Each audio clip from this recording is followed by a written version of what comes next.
I believe January to be the most appropriately named month in our calendar year. Why? Well, it's because of the Roman god Janus that it's named after. Anus with a J had a face looking forward and a face looking backwards, and it was sort of thought or seen as him presiding over a transformation or a transitory state. So as we enter into a new year, I like to think about it like this. You have sort of one eye on the past and what happened, and one eye in the future and thinking about what will happen. So I thought it would be kind of fun to put together a series of what ifs, sort of hot takes, if you will, for what I think are realistic changes that could happen with the Jehovah's Witnesses in 2025. Now, I've tried to I'll try and structure this in a way kind of following this formula of what are the problems that Watchtower is facing and aware of, and how will they address some of those things. And when they're addressing some of those problems, what will be the changes that they make to either their policy or their doctrine or whatnot that will help them meet those goals. And I'm trying to do only things I can think of that they will or possibly could change in 2025. There's probably an endless list of changes that they're going to make or that I think about, but I'm trying to condense this down into realistic things I foresee when I'm putting on my Janus eyes of them doing in 2025. So with all of that being said, hey, comment down below what you think are some of the changes that will happen in 2025, and we'll see how well they line up with my thoughts on it. Anyway, with that long intro out of the way, let's do this.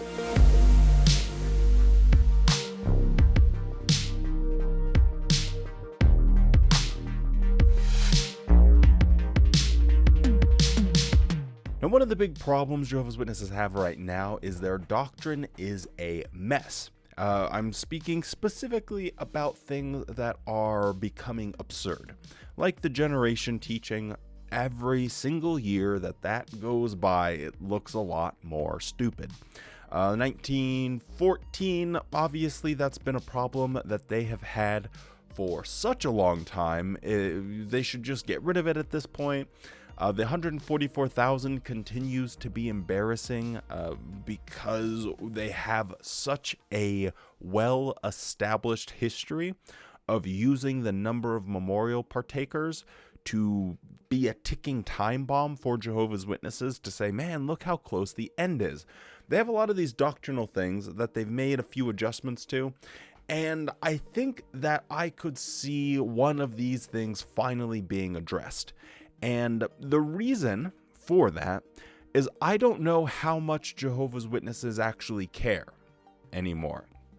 And I say that because something like 1914, I don't think about, or I haven't heard from anyone else really talking about 607 and why 607 wasn't the year that Jerusalem fell to the Babylonians. And we know that the whole 1914 thing, you have to start at 607. It's one of the most important doctrines, but I don't know how many people care about it anymore. And if ex-Jehovah's Witnesses don't really seem to talk about it quite as much as maybe they did in the past, and maybe it's the case that Jehovah's Witnesses don't really think about it all that much. It just doesn't pop up in their written or spoken literature or material anymore. So I feel like they're at a point now where the fear of changing 1914 and 607 and getting rid of all of that might be less now than it ever has been. I imagine as they've tried or thought about making changes to that before, they couldn't stomach the idea of having to admit that the apostates were right all along.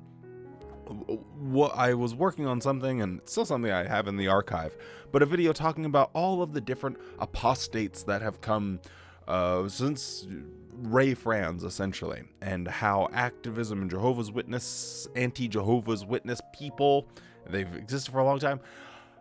Just what are some of the talking points and things that they have been bringing up? And as I was looking at this history of it, I solidified in my mind that they would never change the 1914 doctrine because they would have to swallow the hard pill of saying all of those people that we vehemently fought over this issue and tried to prove and would go into the archives and look at the stars and the stars agree with us, really putting on their tinfoil hats with that 2012-2014 article. There was a 2-part series about when Jerusalem actually fell and why you could rely upon Watchtower's date and not the rest of every historian.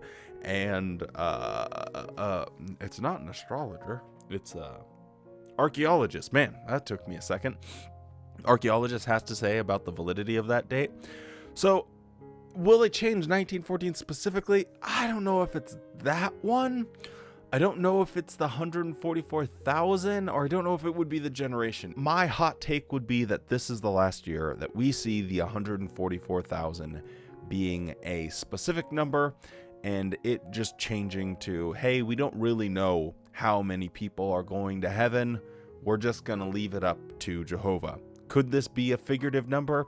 It could be. Could it be literal? It could be. Only Jehovah knows. I think that's how they're wording a lot of these changes. Instead of saying, no, we were wrong, they're try to take the approach of, well, we still might be right, but we also don't know that we were right. So we could be wrong, but we weren't wrong. It's a really lazy way of going about making these changes. I think maybe it's better to call it transitions. Watchtower transitions from one doctrine into another through the way that they do it. So that would be my hot take as far as the doctrine goes.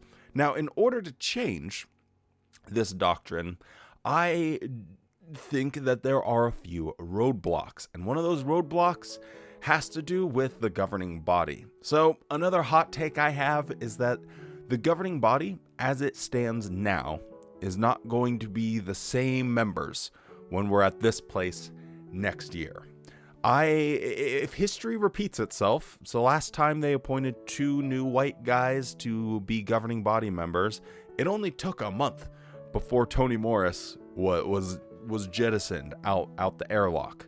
So it's been a little bit longer here, but I think that we might have seen the last days of Sam Hurd, which would be funny because he's like the token black guy on the governing body. And personally, I just think it would be really funny to laugh at Watchtower if they decided to get rid of him.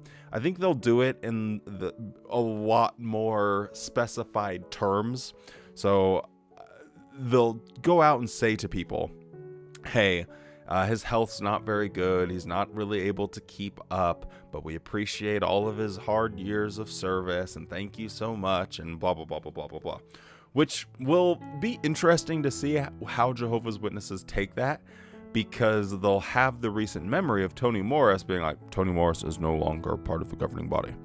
And then radio silence, randomly removing him from videos on their website and just never speaking about it. And then they'll have the counterexample of Sam Hurd getting taken away. Oh, thank you so much for your time. And he's having to go away for health reasons. And people will look at this juxtaposition and say, well, why was Tony Morris why didn't you tell us outright that he is leaving because of health reasons? That's the rumor going around. Why couldn't you confirm that on your website with the announcement? But yeah, I personally think that this will be the last year that Sam Hurd is on the governing body. Could they just shove him to the side and remove his voting power and say, okay, you're not really on the governing body in principle anymore, but you can keep your title, bub. That's fine. We won't make an announcement or anything. You can stay at Bethel and all of that. That could be a possibility. And they could do the same with Let and with Loesch as well, as these geezers get a lot older. Now, why do I think that they want to either remove their voting power or just remove them from the governing body, because even if they are getting older and senile, if they still have some sort of say on the doctrine, 5 years could really kill their rebranding. Taking an extra 5 years to move forward with their organization could cripple them going forward into the future. So just because they're older and don't really do as much, man, the faster that they can move forward with their plans for revamping and putting on some makeup on their organization, I think they know that the better it will be for their long-term viability. So I think that there is some motivation for the governing body members that are in power to get them either to step aside, pressure them to step aside, or for them just to say, hey, you need to leave now, bye-bye. But thank you for your time, Buster. But yeah, anyway, that's a long-winded way of saying I think that one of the three of Stephen Lett, Sam Hurd, or Garrett Loesch will be sacked from the governing body in 2025. Now, another issue that Watchtower is going to be facing is participation. And this is a two-pronged issue. They have the problem of global, like overarching participation, and then on the local level. So to just speak on the global aspect of it, how do we get people excited about being Jehovah's Witnesses? How do we get that feeling of this worldwide brotherhood? Well, I think they're going to revert back to their time-tested method of getting people excited about something. That is special international conventions. Those puppies go crazy. They are like little carnivals. It's like going to your state fair. The circus is coming to town with dance routines and plays and skits and tours. It is fun. It's just fun to do things. A lot of the background stuff is a little bit but for the people that are going there and participating in these international conventions, they do have a lot of fun. It might be, maybe this is my subjective opinion, but I feel like it is the most fun thing that Jehovah's Witnesses have to look forward to on a calendar year if they have an international convention coming up. So I think that they'll have that to really being focused on even more, and maybe even removing some of the barriers that they have. So right now, if you have an international convention, you have a set amount of people that can afford it, and they have to fill out this application. It has to go through approval, and a lot of people end up getting denied for it. I think when Watchtower rethinks about this, I think they're going to maybe not be denying people as much. If you want to be an international delegate and go to some other place to be surrounded by the loving brotherhood of Jehovah's Witnesses, that is one of the most powerful indoctrination tools. So if they're smart, which I not hopefully, why did I say that? Why did I say hopefully? Anyway, don't know why that came out of my mouth. I guess I just need more coffee. But I think that they will recognize that this is a good indoctrination tool because it makes people feel a part of something more special. And because of that, they are going to lower the standards. Instead of, oh, we have to be elder and pioneer and serve for 10 years, this, that, and the third. I think it'll be a lot easier for people to get involved with international conventions. The other thing that I feel like will get people pretty excited is the new Ramapo building project.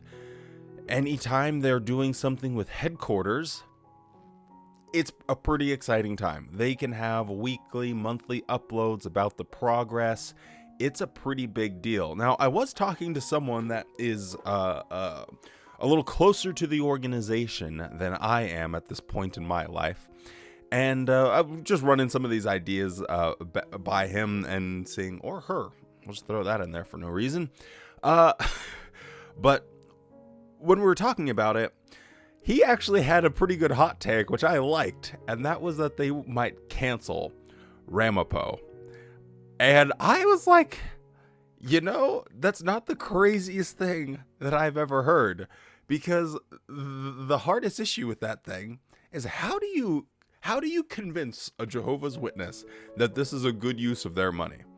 Right now, they are already flooded with videos all the time. They go to a convention and 70% of the convention is just video after video. They go to their meetings, it's just video after video. No Watchtower program goes for longer than 20 minutes without them playing some type of video. So that is the workload that they currently are able to handle. Plus, they already built their whole little ancient city in their Australasia branch. So why do they need Ramapo? Like, what will it do? We honestly couldn't come up with any logical Jehovah's Witness reason for why they need the Ramapo thing. Now, from a logical logistics standpoint, I think not something in obviously, because it won't even be built, but would be down the road. I think they're building it because it would be a facility that they could lease out and bring in the people from Satan's world. Hey, you can work at our movie production studio. We have this $150 million isolated place. It's a whole compound, and it has dorms. It has restaurants, but it has functioning kitchens, this, that, and the third. I think that that would be something that might not be the most difficult sell to Jehovah's Witnesses, but that's down the road. We're trying to focus here on this year. So what the conclusion we kind of came to was maybe what this will be is a announcement that they'll close Patterson and really focus on this Ramapo thing. And that would be a reason, because they could sell that idea to Jehovah's Witness. So they could get rid of the Patterson facility, sell that off for however long that takes. I don't know who's buying that, but maybe a university or something wants to buy it, and then move everything to Ramapo, and they'll be a lot closer to their other branch facility. So anyway, I think, trying to stay back on point here, I think that is something that would be fascinating, though, if this went the other way and they said, honestly, we're having all of these delays. We're just giving up on the Ramapo thing. Do we really need it? Not really so much. So anyway, if that happens, I would be really shocked. But that was a good hot take. So yeah, shout outs to that person that was helping me. Thank you. Appreciate it. Now, the other aspect of this is the local level. So how do you get people at their weekly meetings, get them involved in their local ministry, things like that? Well, again, tried and true, make things easier. Make it easier to pioneer, give them some new thing for preaching. Now, because the preaching work is not really part of Jehovah's Witness core identity anymore, this is a prediction that I have for the calendar year of 2025. I think the midweek meetings are going bye-bye. What's the point anymore? Like, honestly, how many current Jehovah's Witnesses even know their doctrine well enough to be able to go out and knock on people's doors? One of the biggest complaints or observations that I hear from people that have to deal with and talk to Jehovah's Witnesses is that none of them actually know their Bible, their doctrine anymore. And when they're exposed for not knowing it, they simply don't care. They're like, yeah, whatever. We just follow the governing body. Not a big deal. They're so apathetic to their doctrine that they're wholly unqualified to go out and try and indoctrinate someone else. So what's the point of the midweek meeting? Now, this compounded with the hilarious fact that they have announced they're going to study a children's book at their midweek meeting. If they go through with that, they are off their rocker. They would have to be out of their mind for people when people are not involved in their midweek meetings anymore. And current Jehovah's Witnesses think they're kind of silly and stupid nowadays because they're just not that applicable. If you look at some of the lessons that they give, it's not about preaching in the traditional sense of like, here's the scriptures and here's the points and here's the objections and here's the arguments. It's put away your Bible and go to the grocery store, buy some avocados and have conversations with people. And then if you can, direct them to the website. You don't need to disrupt a weeknight day, a weeknight out of your schedule, where, especially if you have kids, you're talking about a 5-6 hour production between when you're getting ready and when everyone's finally decompressed after the meeting. Every single week, that is a lot to ask of someone. And for what? Especially if you're there and the only things you're doing are studying old publications that you've already studied multiple times before, or children's books. It doesn't make any sense. The midweek meeting, it is so illogical at this point, and I think Jehovah's Witnesses even know that.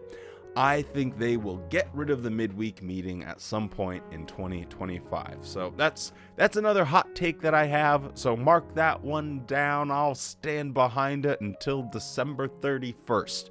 I'll be like, but there's still time, guys. There's still time. Now, another big issue that they have right now is their issue with shunning. This has been brought into the spotlight because of the proceedings of Norway. Now, my best guess to why Tony Morris was kicked out was because of that ridiculous video where they said they ain't changing anything about the Norwegian case. And as they look and see their reputation just disintegrating in front of them, and they're looking at the prospect of having to deal with this exact same problem in other countries around Europe, that, I think, would be sufficient motivation for them to just say, okay, we have to do something about this. We cannot be going for the next 10 years and it's like, oh, okay, now it's in Germany. Oh, now it's in the Netherlands. Oh, now it's in France. Oh, now it's in Italy. Watchtower does not want to have to go through this. It is extremely expensive to fight these legal battles and then end up paying the legal costs for both sides of it. It's just way too much for them to deal with, and the negative press that they receive from it and the fallout that happens with Jehovah's Witnesses that do follow these proceedings, it is not worth it to them. It costs so much to their organization to have to deal with this same problem in 20 other countries. So this is something that they have to address. Now, as far as I see it and understand it, there are two main options that they could exercise. One, stop baptizing children, or two, stop using shunning as a threat. And it's a tough pill to swallow. And I get it. It's tough, Watchtower, because there's no good options for you here. If you make further changes to your shunning policy, people are going to see a direct correlation between what's happening in Norway and the changes that you're making for your shunning. That, I think, at the very least, a Jehovah's Witness would be willing to swallow. If an apostate is waving their fingers and shaking their fist up and down saying that, oh man, they're only making these changes not because of Jesus, but because they're getting pressured from government, I think a Jehovah's Witness reasonably could stand there and say, yeah, but we don't want to have to do this again and again and again and again. So obviously the organization is going to make some adjustments. So the question is, how do you package these changes in a way that maximizes the control that you feel that you have over your people, and without everything going to chaos, and because everyone will just be sleeping with everyone if you completely remove the shunning policy? So this one, I don't know if it's like a hot take that I think will happen in this calendar year necessarily. But if I'm closing my eyes and saying, okay, Watchtower has to do something about this, I think that they will basically move to something along the lines of this. The only people that you need to shun are apostates. The only ones we're going to have very specific rules are for those that are outspoken, people that are are making videos, that are standing in front of conventions, that make posts on social media, some language specifying these very specific things. Because in my day, anyone that disassociated from the organization was essentially seen as an apostate. You don't want to be a Jehovah's Witness anymore? Well, that must mean you're an apostate. Now, if you do want to break their moral rules and go and have sex, then the consequences for that are pretty light-ish nowadays. If you're super sorry, you won't really get kicked out in the first place. And if you kind of have your arms crossed and you kind of curl your nose a little bit, you still can come back within 3 months.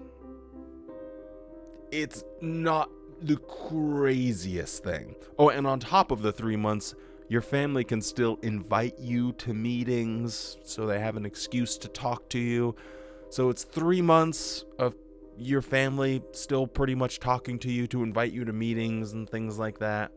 Your good friends still kind of inviting you to meetings like that. If you want to go and fornicate, the consequences if you get caught aren't the craziest worst thing ever.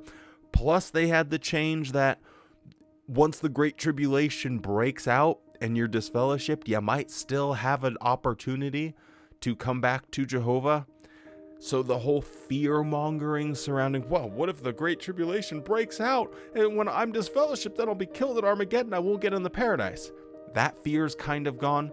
So they've gone right up to like their toes are hanging on the edge of the cliff right now with the changes that they have made. And I think that what they'll say is something along the lines of, you have to shun apostates, obviously, because they're the worst, they're pieces of scum, and the rest is going to be a family issue. We're going to leave it up to the families, especially with regard to minors. You can still baptize your kids because they need that retention, they need that participation, and the rest will be relying on the cultural mental boundaries that people set for themselves, essentially, right? So they see someone that their kid was baptized but is now living a life of sin, and oh man, I saw him post something on social media about him going out with a girlfriend. He has a worldly girlfriend. Instead of that being an automatic disfellowshipping situation, I think now it'll be, hey, it's just kind of up to the family. The organization isn't really going to be doing anything about that. And people will naturally not super duper associate with that person anyway. One of the problems that you have there is that once you no longer want to be a Jehovah's Witness, you don't have that much in common with a lot of your social group. And so naturally, over time, you're going to find new friends, new support systems, and you'll not really need those Jehovah's Witness friendships anymore. The issue Watchtower has is they have this cutting off. You do something wrong, boom, and you're just cut off from your support system. And that is very psychologically damaging. So I think that they'll have something along the lines of, hey, it's all part of the family now. Don't worry about it too much, but make sure you keep shunning those pesky apostates, because I don't see them doing nothing. I gotta be honest with you. Doing nothing would be a very stupid strategy. They're trying to do the minimal with what's happened in Norway. They've seen that the minimum isn't really going to work, so they will finally put their toes over that edge and really lighten up on the shunning, but the cultural shunning will still basically be in place anyway. So the people that want to break the rules are already breaking those rules and talking to disfellowship people. The people that are going to adhere to them aren't.